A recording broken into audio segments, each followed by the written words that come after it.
V studiu danes gostimo predstojnico Zavoda za šolstvo območne enote Murska Sobota, gospa Darja Farič Klemenčič, lepo pozdravljeni.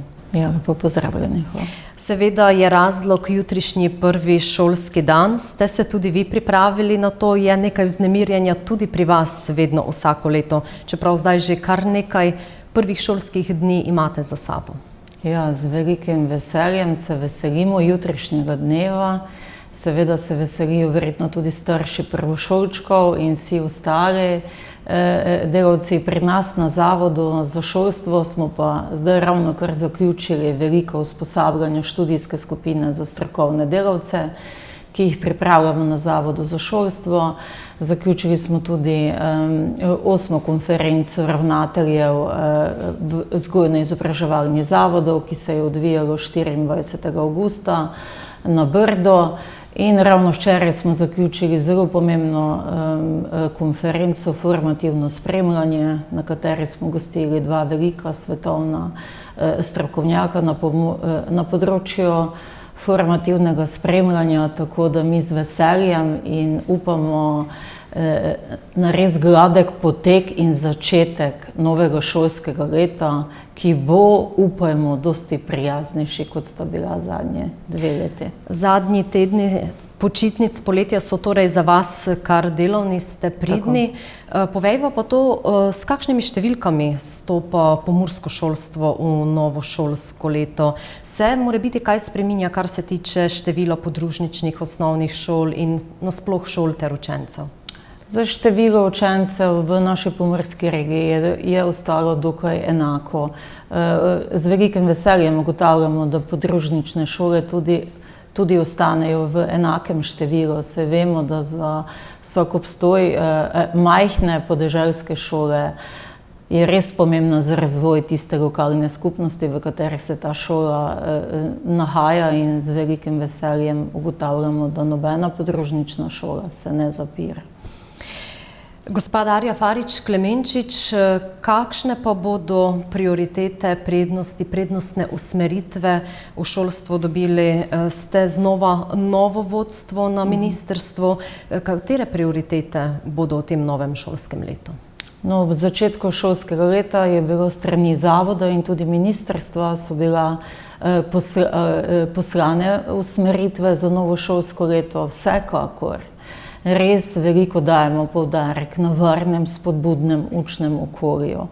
To je okolje, v katerem se učenci počutijo varne, sprejete in da tudi učitelji za to okolje morajo tudi poskrbeti. Seveda, dobra klima mora vladati tudi v posameznih šolah, tako da to je nekako res, in da se te individualne razlike, ki so nastale tekom dveh šolskih let skozi COVID, se zdaj res začenjajo manjšati in da učitelji usmerijo vso pozornost na učence z razlikami, z kakšnimi manjki na določenem predmetnem področju. Tako da veliko dajemo tudi seveda na dvig digitalne kompetenc. Tudi tukaj imamo Zavodu za šolstvo, imamo preko 220 šol vključeni v ta projekt. V naši območni enoti Murska Sobota je to kar 25 zavodov in zelo pospešeno delamo. Zavod za šolstvo res deluje na celotnem področju Slovenije in seveda tudi naša območna enota nič ne zaostaja.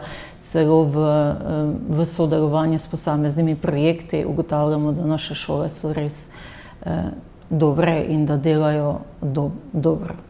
Se morebiti z novim šolskim letom kaj korenito spreminjajo tudi učni programi?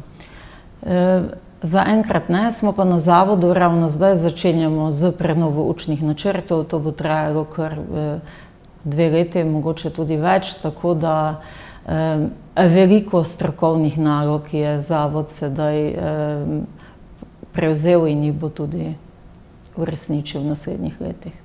Seveda je z novim šolskim letom povezano tudi to samotestiranje in ta epidemiološka situacija. Zdaj priporočila so, da se tisti učenci, ki bodo imeli simptome, naj doma samotestirajo oziroma nekako so za to odgovorni starši. Kaj pričakujete na tem področju, kako se bo to obneslo? No, prej sem jaz bila v vlogi ravnateljice, ko se je začelo to leto dni nazaj samotestiranje, se je ravno po šolah pokazalo, da z učenci niso težave, da so vešči tega samotestiranja. Seveda tudi mlajši učenci, s katerimi starši gredo skozi ta postopek samotestiranja. Menim, da ne bo težav, saj smo že veliko vsega dali skozi, veliko vsega smo preživeli in bomo tudi to. Sedaj je pomembno, da šole ostajajo odprte, da razen karanten v domačem okolju, da se ne bodo, upajmo, šole tako zapirale, kot so se pred kratkim.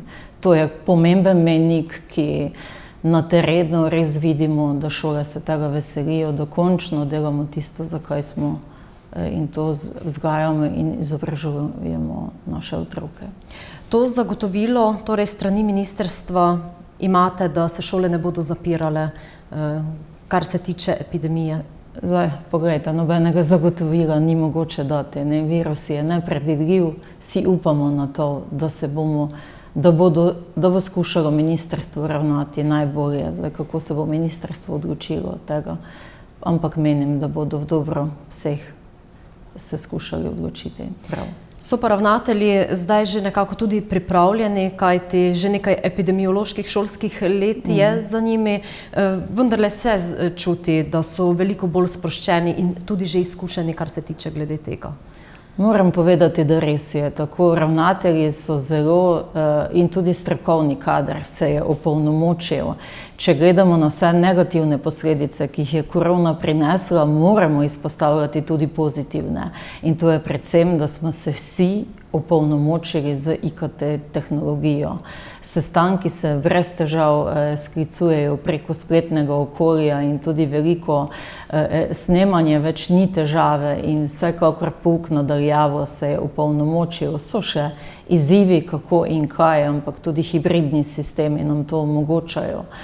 Kar je dobra popotnica zdaj za novo šolsko leto, da vidimo tisti otroci, ki bodo ostali doma, bodo na ta način dosti lažje vzpostavljali tedenski stik z učiteljem, pa o potrebi tudi z sošolci. Izpostavili ste prenovo učnih načrtov. Kaj pa vas še čaka v tem šolskem letu, konkretno na območni enoti Murska Sobota na zavodu? Na naši območni enoti Murska Sobota skrbimo za strokovno izobraževanje naših pomočnikov vzgojiteljev, vzgojiteljic in seveda tudi učiteljev in vsekakor je tudi delo z ravnatelji. Pripravljamo strokovna srečanja ravnateljev vrtcev, osnovnih šol, srednjih šol, glasbenih šol, veliko študijskih skupin, potem spet naslednjega avgusta. Tako da sprotna izobraževanja, delo s kolektivi, imamo veliko razvojnih projektov, kot je ustvarjanje učnih okolij za 21. stoletje, potem varno in spodbudno učno okolje, formativno spremljanje, veliko tega je dvig digitalnih kompetenc in to delamo res z šolami 1 na 1 in se trudimo, da spostavimo oziroma da držimo to kakovostno izobraževanje, ki je že v Sloveniji prisotno, ima pa seveda svoje izzive, ki pa so vsem nam v izziv in v nekaki, da želimo, da tako ostane in da še mogoče dvignemo tisto, kaj nam manjka. Ne pozabljate tudi na porabske Slovence, kakšno skrb namenjate njihovim šolam? Seveda v naši območni enoti spadata tudi 2 porabski šoli, to sta Gornji Senik in Števanovci. Veliko se srečujemo na tem področju, veliko se pripravlja na tem, zavedamo se, da Porabija je specifika in veliko vlagamo v tisto delo, v tistem območju, seveda pa tudi naša območna enota pokriva tudi dvojezične vzgojno-izobraževalne zavode, kjer poteka dvojezični pouk. To je tudi specifika naše območne enote in skrbimo tudi za strokovno rast in izobraževanje na teh dvojezičnih ustanovah. Glede na vse povedano, bo šolsko leto, ki je pred vrati, še skoraj prekratko. Tako. Se strinjate? Se ga veselim, ja. Kje boste jutri vi začeli prvi šolski dan? Jutri bom po dolgem času v pisarni, kjer moram pripraviti veliko še nedokončanih dokumentov in vsega tega.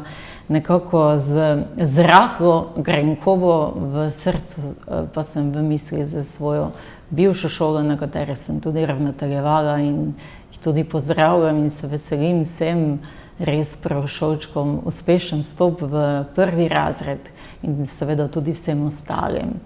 Polagam pa nekaj staršem na srce. Vaši otroci zmorejo več, kot mislite vi. Pustite jih, naj tudi vmes padejo, kajti spolni in padci so del življenja in ne naredite nič namesto njih, saj sami zmorejo veliko. S to lepo mislijo bomo tudi sklenili pogovor. Gospa Darja Farič Klemenčič, predstojnica Zavoda za šolstvo območna enota Murska Sobota, najlepša hvala za pogovor in uspešno šolsko leto vam želimo. Hvala lepa.